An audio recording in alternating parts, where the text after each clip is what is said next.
Disclaimer: this video is not an in-depth review of whatever show I am watching. If you're looking for an in-depth review, please go somewhere else. Thank you and enjoy the video. What do the Usos have to say after ending the Bloodline for good? What do Pretty Deadly have to say after winning the gauntlet match last week to become the #1 contenders for the tag team championships? These questions and many more will be answered today on this review of SmackDown. You are watching the Southern Puma YouTube channel. I am your host and founder of Southern Puma, Chris, and these are my thoughts on SmackDown from Friday, June 23rd, 2023.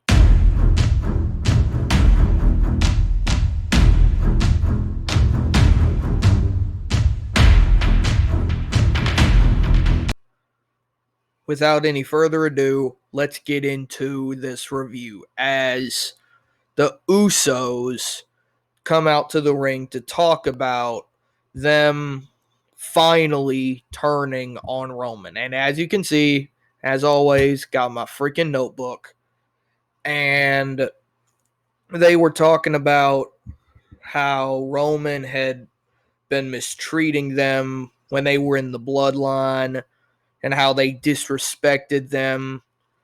And then Jay goes on about how family shouldn't fight. Family shouldn't be doing this.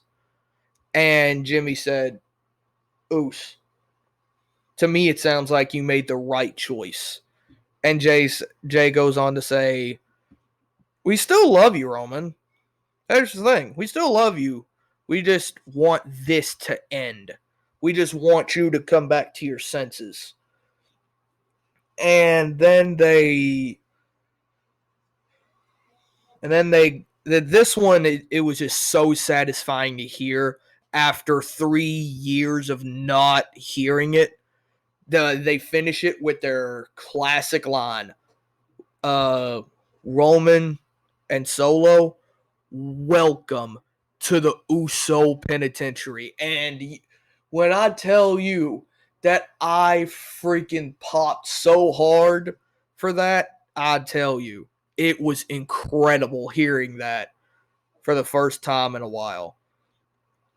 Next thing I want to talk about is Rey Mysterio taking on LA Knight. Yeah. Which, by the way, best catchphrase in wrestling. Anyway, the match itself wasn't really anything too remarkable. It's classic Rey offense. Except the main thing I really want to talk about is the finish, because it was pretty sloppy. It was pretty ugly. So, Rey does his head scissors sending LA Knot into the ropes, and then he bounces off the ropes to hit the 619. He catches the 619, throws Rey off of him. Rey tries to counter with a wheelbarrow, but LA Knot kind of fumbled the grab, so they had to really awkwardly transition into a wheelbarrow to get Rey up, and then he tries to go for the suplex, which essentially is just cue for Rey to flip over and land on his feet.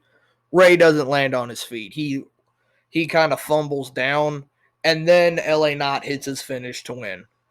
That was a bowling shoe ugly finish, and it's really, to me at least, it was actually kind of upsetting to see, because those two are two of my, on the main roster right now, two of the ones that I actually like watching. And it was really sad to see that tonight they kind of messed up, which, again, shit like that happens. Shit like that happens on occasion. and I'm not going to rag on him too long for it. Next thing I want to talk about is Solo Sikoa coming to the arena, and Ridge Holland walks by him. And Ridge says, "What are you looking at?" Like an idiot. And then Solo freaking spikes him, and one of the few times he's ever talked, tells Ridge, "I'm not in the mood tonight." And let me tell you, every time Solo talks, it is just the most bone-chilling thing. Because he doesn't talk often. And when he does, it's lines like that. And chef's kiss. After the commercial break, Sheamus comes over to check on Ridge. And Ridge tells him, Sheamus tells Adam Pearce, who's there with him, "Give me Solo tonight."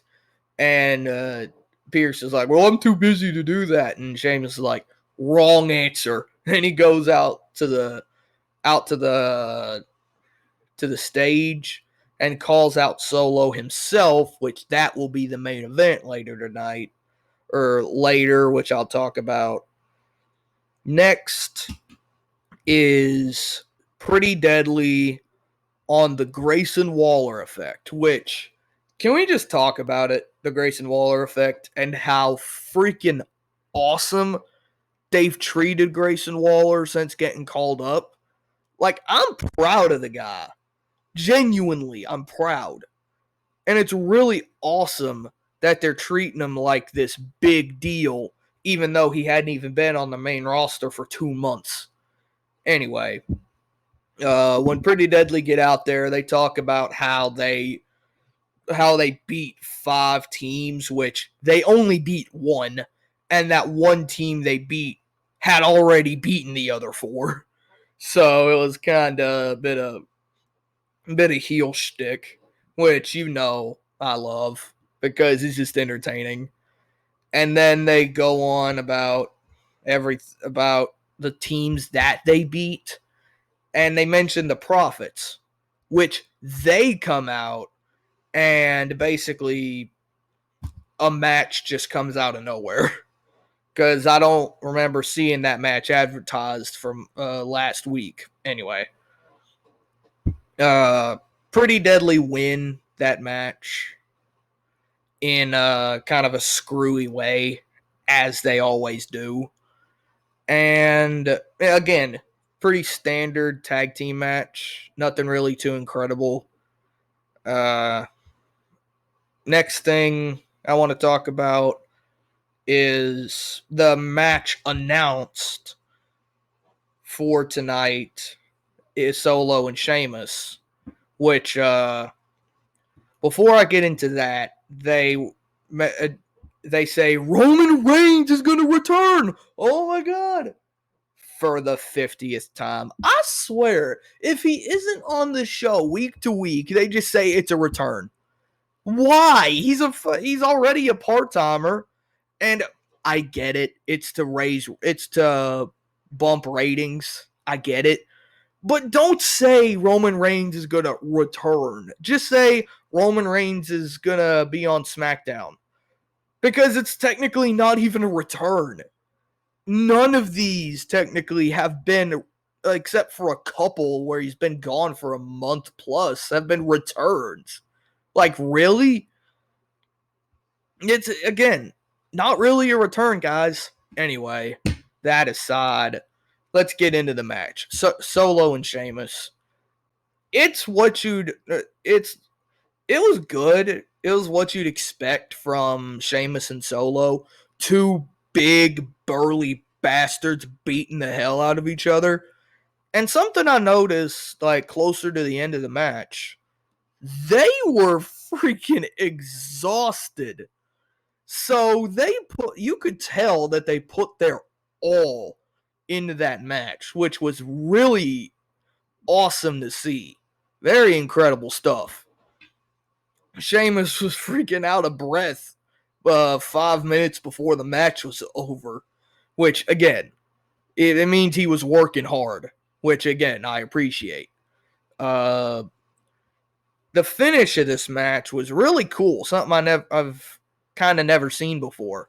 So after Solo had already taken Sheamus out, he sets him up on the barricade, or in front of the barricade, I should say, outside the ring, to set him up for the flying ass, as it were, to send Sheamus's head into another stratosphere. And then the referee, Jessica Carr, I think it was, just waved off the match because Sheamus could not continue.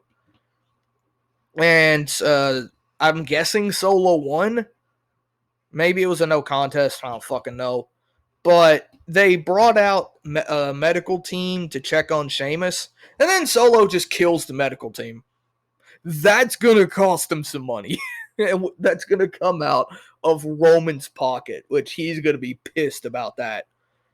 And after he takes out the security, here come the Usos to send a message to their baby brother. And double super kicks, splash, all the classic Uso offense. And that was it for SmackDown. Kind of a mid-show this time. Again, this is when it comes to the WWE side this week, NXT beat them, which is incredibly shocking. Because normally they're head to head in terms of my general enjoyment, but not today, or not tonight. I mean, it's weird that NXT actually got the win when it comes to enjoyment. But anyway,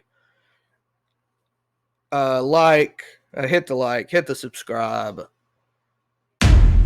Ladies and gentlemen, I'd like to thank y'all once again for finishing the video. If you want to continue watching some more Southern Puma content, click anywhere on your screen. Have a great day.